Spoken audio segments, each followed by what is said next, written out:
This episode of Adventures in Alchemy is brought to you by the Moon Magick Planner, 13 Moons of 2020. Plan on magic for 2020. Magic just doesn't happen. You have to plan on it. And this planner has plenty of ideas and spaces for creating magic. It celebrates the moons instead of the months. It follows the cycles of nature.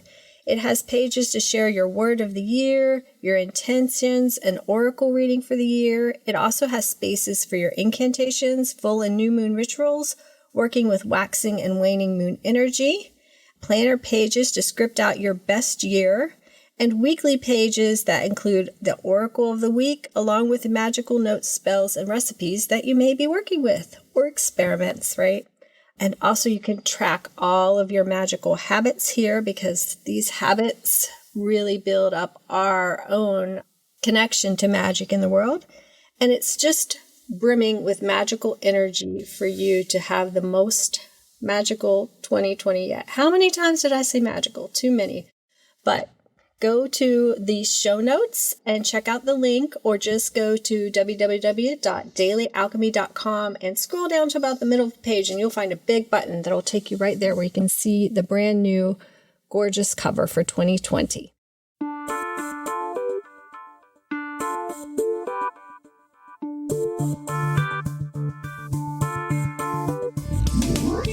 Hi, I'm Michelle Martin Dobbins, the creator of dailyalchemy.com and the Moon Magick Planner. Welcome to another episode of Adventures in Alchemy, where we share tips, techniques, and true stories to support you in using magic, witchcraft, and alchemy to right wrongs, heal generational wounds, create synchronicity, and re-enchant your world. I charm this podcast episode to be of service, to allow divine ideas to come through, and to bring value to all who listen. Now, on with the show. Hey guys, it is Michelle, and I'm a little bit nervous today recording this podcast for you. We're going to be talking about rituals, magic rituals for 2020 or whatever year you're in. It's kind of an odd situation I'm in right now. I'm recording in my bathroom.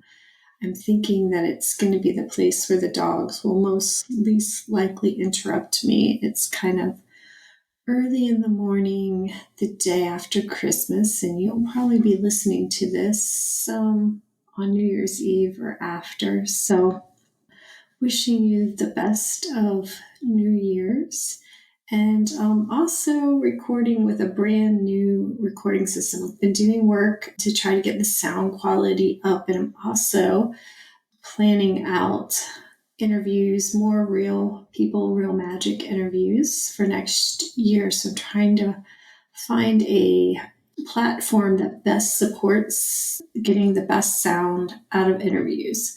So this one is new, and last week I used Zoom just to play around with that, and the sound is it's just not as good. So this is a new platform, and yeah, I hope it's going to go well. So before I dive in, we're going to talk about 3 different kinds of rituals that you could try and just why you might want to do a ritual. I just wanted to be with you guys for a minute in a really vulnerable and present way and share with you. Last week, if you listened to the podcast, I talked about your word of the year and why you might want to have one. And I still hadn't at that point. My word of the year was like not quite there, and now it's here. So for me, the word of the year is presence, and not presents like Christmas presents, but presence. And it feels really important to me. It feels very also scary because I'm going through this process in my life. And I've talked about it more in the premium members group than I have out in the world. But I am learning to communicate and to be open and vulnerable and honest with the people that I love. And I love you guys. So I'm going to be open and vulnerable and honest and tell you that I'm going through this process and I'm not there yet. I'm on a journey with my husband, and so far it's been it's been a journey, right? Every journey has its bumpy patches and its ups and its downs, and sometimes you take a wrong turn. And so I'm just kind of sharing this with you because if you're on that journey too, if you're looking at your life and you're realizing that some things you may, like for me, I've manifested so many things, well, even experiences, but so many of the things that I wanted, but I didn't really realize the deeper things that I wanted. And I think that's why I love magic and alchemy and witchcraft and all those things, because when you dive into these things, most of the time you want something, but you don't know always that there's a deeper want, right? The want of love and fulfillment and contentment and just, I don't know what the word is, but just these deeper things, just to know yourself. And the funny thing is when you dive into even though I use it some, I'm not a big fan of the law of attraction terminology so much because it puts people in kind of a blame situation sometimes for whether they get what they want and all that kind of thing. And when we know that there's so much else that's going on in the world, in the realm around us. But alchemy is more of my thing, is spiritual alchemy, and knowing that the energy that you bring to the mix makes a big difference, right? Because the alchemists of old, there are discussions how some of them could handle mercury and all these things. And I don't know, that may be more allegorical. It may not be, but it's because of their own spiritual energy. So I say it a lot that alchemy differs from chemistry and that you are a part of the outcome. So, it's not like chemistry in that if everybody follows the same 7 steps, they will get the same outcome. In alchemy, the energy that you bring to it affects the outcome. But here's the thing that I'm just really realizing on a deeper level is that not only that, but in trying and doing and taking the 7 steps of alchemy or any kind of spiritual practice, it works both ways. Taking those steps changes the energy of who you are, which then again changes the energy of the outcome. So that's why it's a practice, and we keep doing it over and over, and we keep getting better and better at it. And it is just actually remembering who we are and stepping into our true authentic self. And there are tools that we need to do that, just like in alchemy and magic and witchcraft and all those things. Like, we need to learn techniques and practice techniques. Like one of the biggest ones is meditation, right? That's a biggie to really move you along in your spiritual growth. And there are so many other things that you can do as well. Working with ancestors, doing rituals as well, which we're going to talk about in just a few minutes. And I'm sorry for the long intro, but it feels important and pertinent to me. So yeah, I had a crying Christmas this year, and it's kind of a step on the journey. My husband and I, we've been 3 or 4 years ago. It's like when our oldest got to a teenage year, it's like we kind of were re-triggered with stuff from our own teenage years and realizing the skills that we lacked. And the reason we realized it was because we were clashing over everything. So, that's okay. That's a good thing. And we both committed to make growth. But as people do, it's hard to change.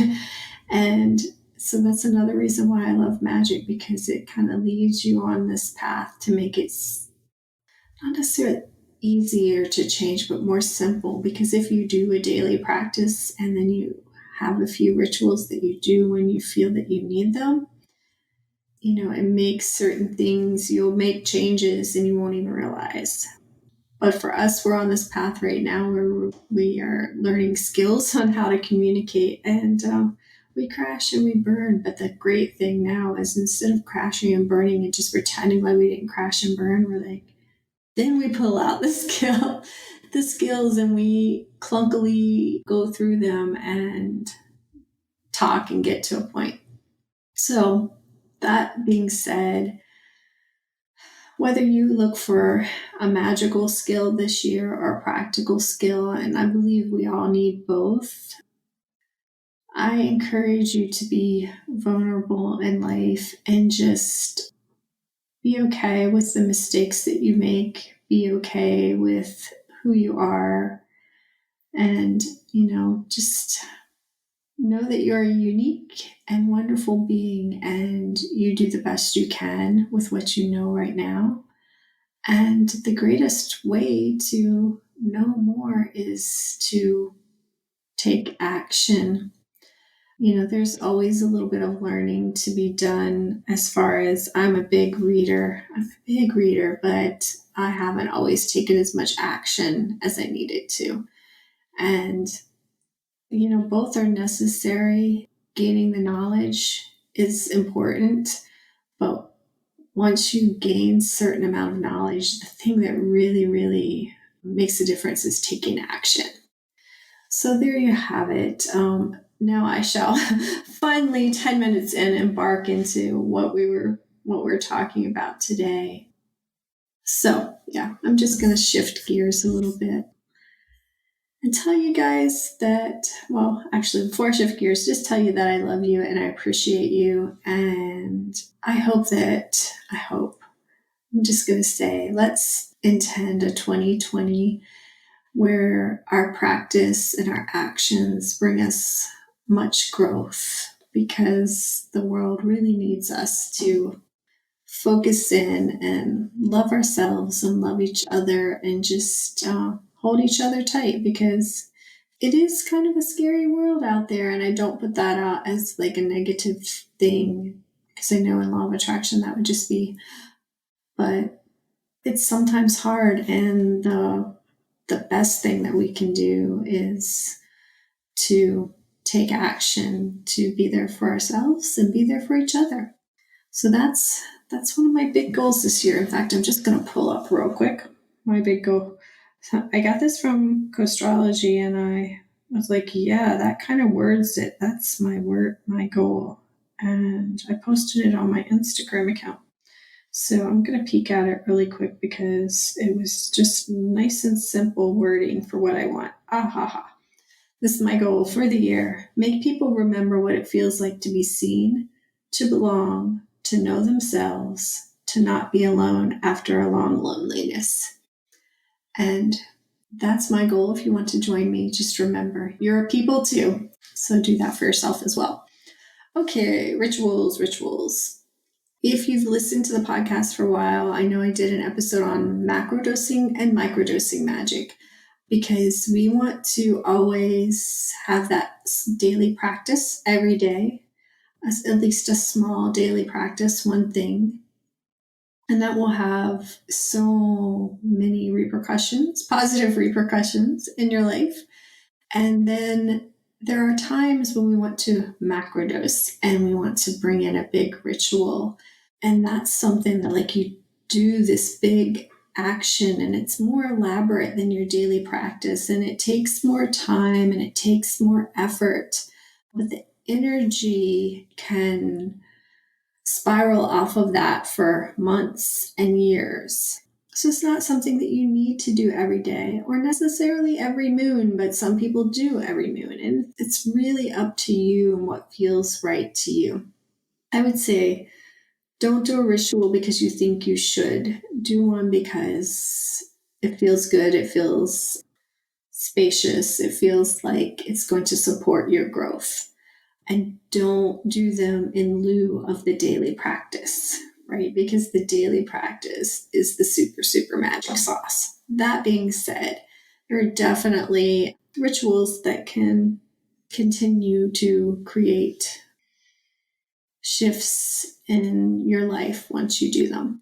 So there are 3 that I want to talk about today, and one is a burning bowl. And I bring that up because it's often done at the new year, and it's a really fun one to do for the new year. I started doing this when I went to a Unity church. Oh, so the first time I did a burning bowl, and I've pretty much done one every New Year's since that I can remember, was 1992. And I love it. It's just a simple, easy thing to do. And I'm going to put a link in the show notes to a blog I wrote about doing the burning bowl. And there are some audios. They're really old audios, so the sound quality is probably not that great, but it's going to give you the gist if you want to get deeper into doing a burning bowl. But a burning bowl is it's a really super simple ceremony where you sit and you do 2 short meditations. In one meditation, you're going to meditate on what you want to let go of. So if you're doing it for the new year, you're going to meditate on what you want to let go of for the new year. And, if you're doing it on a full moon or a new moon, what you want to let go of in the coming moon, or just, what you want to let go of in general. And then you'll write out what you get in that meditation on a small piece of paper, most likely. You could even do it on a bay leaf if you want, or some other, bay leaf is what comes to mind, but you may have some other different type of parchment or something that calls to you, and that's fine. And then we have a bowl, and we put them in and light them and burn them and release them. And then the second part is doing another short meditation in which you meditate on what you want to call in during this next year and what you want to experience. And so at that point in time, what you're going to want to do is write that down as well. And then you have some choices. Sometimes people write it down. I think in Unity, a lot of people would put it in their Bible and save it for the next year and then kind of see where they were. And that's a valid thing, just as some people do that with the word of the year. I find for myself, I like to keep things like that top of mind. So I would probably put it somewhere where I would see it often to kind of keep me focused back in on the things that I did want to create during the new year. So beyond that, that's pretty much the simple burning bowl ritual that you can do anytime. And when I wrote the old blog, I never opened and closed a circle or called in the directions, but that's definitely something that you can do as part of that ceremony if that's something that feels right and good to you. So that's the first one. And I bring it up first because it's definitely usually a New Year's type celebration. So 2 more that I'm going to tell you about. One is a dumb supper, and the last is the rituals from the 7 Spheres book, which I promised a long time ago to talk about. So the second one is how to hold a dumb supper. And I will give you just a heads up here. I haven't actually done this. This is one that I learned about recently, and it keeps coming up. So I'm planning on doing it. And I planned on doing it at Samhain this year around Halloween time. And it just didn't happen, as things sometimes do. And so I definitely plan on doing it in the new year. So what is a dumb supper? It is a ritual involving ancestor connection. And that's why it's often done during Samhain season, because that's when the veil is considered to be the thinnest. But right now is another time, if you're interested in trying this, right now is another good time, around Yule and around the New Year. So there's a lot of good energy to do this type of thing. So what is a dumb supper? A dumb supper is not dumb as in stupid. A dumb supper is dumb as in quiet and no talking. So it is one where the supper is held in silence, and everyone who comes, or if you do it with your own family and just your own family altar, that's fine. And if you're doing it in a room where the altar is not, you probably want to bring some pictures or just some articles. And everyone comes in quietly, and you have a setting for the ancestors, a setting for everybody, and you eat in silence, thinking about eating with the ancestors. And for me, even though I haven't done this, I would probably kind of do, sometimes I just go take a plate and a cup up to my ancestor altar. Mine's upstairs. And I sit and I eat with them. And I just, as I eat, it's like I intend that they're getting the energy of the food and they're experiencing with it me. So I think I would do that kind of thing during a Dhamma supper as well. And then, so as you're doing, as you're doing that, most people bring in, I think, a letter to the ancestors. And then at the end, after everyone's been served and there's a plate for the ancestors, and you would probably want to leave that out for a while, everyone puts their letters to the ancestors up there. And then and it's also done in candlelight. A lot of people recommend that you actually turn your electricity off during it, just so you don't have that energy buzzing all around you, and just really be present in the energy. And then once the supper is complete and everybody leaves their letters for the ancestors, you can leave and kind of go into a living room or some other room and kind of chat about your experiences. I have read some people's experience where people did actually begin to channel energy of ancestors and speak. I don't think that happens so often, but they were speaking words from the ancestors coming through. But otherwise, it's basically a silent ritual. And it's just a really time to be deeply present with your ancestors and share a meal with them. And kind of you're being so quiet and so present as you're eating that you give the chance for their energy to come through, and you might get messages from them. Somebody may speak for them, and it's just a very, very nice, quiet, reverent thing. And I'm really looking forward to doing that in the new year. So whenever I do it, I'll let you know how mine goes. And if you do it, please reach out and share. So the last one is the Seven Spheres book, and I've talked about that. And also, I did put a link to just a little simple wiki how to hold a Dhamma supper, and it says for pagans. And you don't have to be a pagan to do a Dhamma supper. You can be anybody that believes in connecting with your ancestors. So the pagan one does talk a lot about also connecting with the goddess. And if you have gods or goddesses or deities that you want to include in your Dhamma supper, I feel like that's totally fine. And if you just want it to be about your ancestors, also totally fine. So the last one is a book by Rufus Oppius, called Seven Spheres. And I learned about this book through Charm the Waters podcast. And basically, it goes through the 7 planets. And when I talk about that, we include the sun and the moon, Jupiter, Mars, Venus, sun, moon, Mercury, Saturn, and doing a ritual with that. And so this ritual is a little bit more complicated than some, but his system is very simple. Like, you can do these kinds of things using ancient grimoires and things like that. And that's like super cool and more in depth than this. So I really like how he did it and how he has it prepared. There are certain implements that you need to do the ritual, and there are certain seals. And one of the things about this ritual is timing. So like, if you were doing a Mars ritual, you're going to do it on Tuesday because that is the day of the week ruled by Mars. And you're going to do it in the hour of Mars. So there's like an app. I should put that in the show notes, because if you want to do your own ritual too, and you want to work with certain energies, you may want to know what the planetary hours are. So there is a planetary hours app.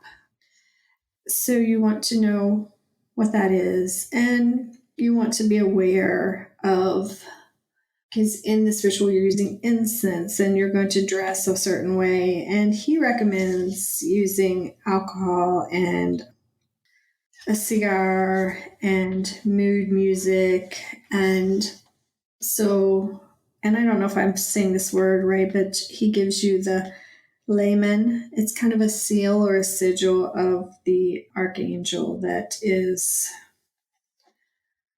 associated with each planetary deity along with their seals. And so you're going to be working with those, and it's done in a very safe, simple way. And I say safe, but we all have to decide what is safe for us. But I really have enjoyed doing these. And to be honest with you, I plan on doing more than I have. But what happened for me is I did first the Jupiter one, and he has a suggested order. And I'm not sure if Jupiter was first or not, but that was the one I chose to do first. And then, yeah, Jupiter was first. And then I skipped to Venus, which was not next, but just kind of felt right to me. And for me, like if you want to hear some tales of like what people saw who saw beings or, really intense things around the ritual, then you definitely want to go to Charm the Water and kind of go back to those episodes where they talk about that. For me, I'm a much more energetic sensing person. So for me, after doing the Jupiter ritual, and so it's something that takes probably about an hour to prepare. You're going to have like wands and incense and these sigils and everything set up. I did my first one out in the backyard at night during the hour of Jupiter.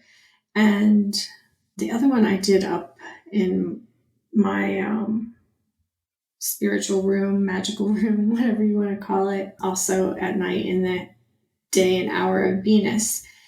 And, with using music and different things that associated to those deities. And for me, the main thing that I experienced was very energetic, because to just feel and like get in touch with that energy of Jupiter. And I hadn't worked with Jupiter before. So I'm just look at my notebook really quick to give you the gist of what I did. So I did on August 29th, which was the day before my birthday, I did the Jupiter initiation. And I used brandy and a Luna cigar, and I put clover around everything for protection. That's just something I personally like to do. I listened to Drops of Jupiter and Ode to Joy as the songs that I chose to work with. And when I did the initiation, my daughter happened to be home at that time, because I think she had started college, but she was home and she was up in her room. And later that evening, she came to me and she's like, "What did you do?" And I'm like, "Well, I was out doing a ritual in the backyard." She's like, "Yeah, I know," because I kind of told everyone because they didn't want anybody to come out there. And she was like, she said she smelled like henbane, and she got very like heady and woozy while I was out in the backyard doing the ritual, and ended up laying down on her room. She had been up there doing homework and just kind of going into this meditative state. So if that energy came through and affected her very much, but she does a lot of spiritual work too.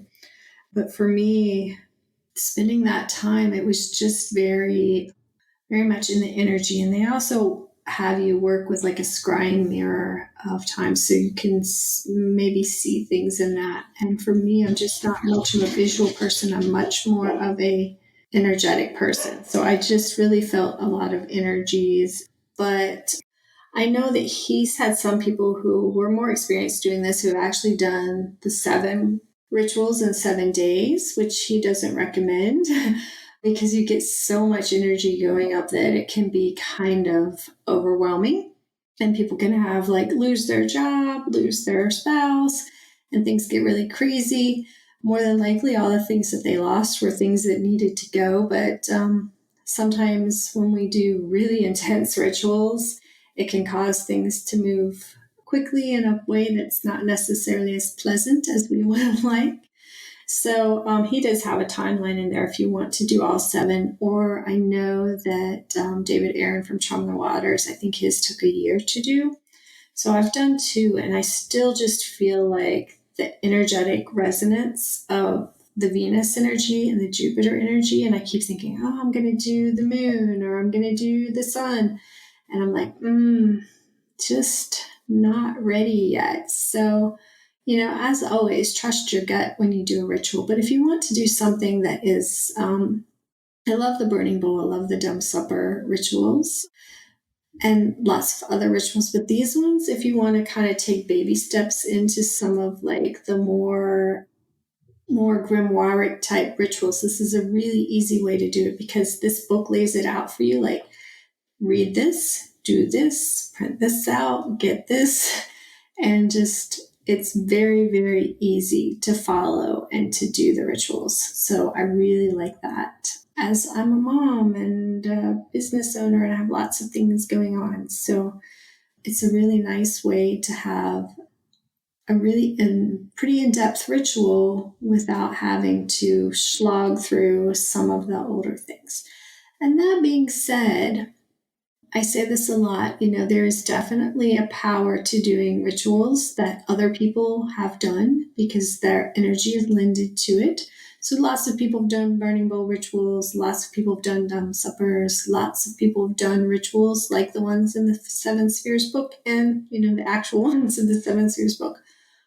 But there's also power in creating your own ritual and just looking at how you want to connect spiritually. And, you can just do something very simple or more elaborate. You can call in the directions. You can call in your guides and your angels and have a ritual for anything that you want to create in your life, any big changes you want to make in your life. And you can, play with doing it at a planetary hour that works best for what you're wanting to create. You can look, but, Jupiter is kind of more money related and Venus is more love and relationship related. Mars is more like success and like dealing with conflict related. So there's all kinds of things that you can play with, but these are just some really easy ways to start if you haven't done a lot of rituals in your life and you would like to add a few in to just ride that energy of it. And sometimes I feel like my explanations are not that great because for me things are so much just more felt. Sometimes I see things, sometimes I hear things, but mostly I feel things. And it's hard to translate to other people. So those are some that you could start. So you're probably going to guess your experiment is to try a ritual out. Either try one of the ones in this episode or create your own and write down. Sometimes I'm bad at this and I think I'll remember it. Write down what you've experienced during these rituals. Write down every little thing, like if a word pops in your head or something that happens afterwards. If you want a good place to write it down, I write things like this down in my Moon Magick planner, and you can get those on my website. If you go to dailyalchemy.com, you can link and you can purchase a printed version. You can purchase a digital version, or if you're a premium member, you get a digital version for free. But it has places to write down if you've done a ritual in the month or during the week, there's spaces to write that down. And then as you go through and you look, you can write what happens on an ongoing basis. So do that and then just look back, because the energy of a larger ritual, it reverberates out like a rock in a pond. All right, so I am wishing you the best and most fulfilled, most joyous of 2020s, or whenever you're listening to this, whatever year it may be. I hope it's your best one yet. Lots of magic, lots of hugs. Let's be the change-making descendants. Let's be future exalted ancestors. And let's live magically in the now. All right, I'll talk to you next time.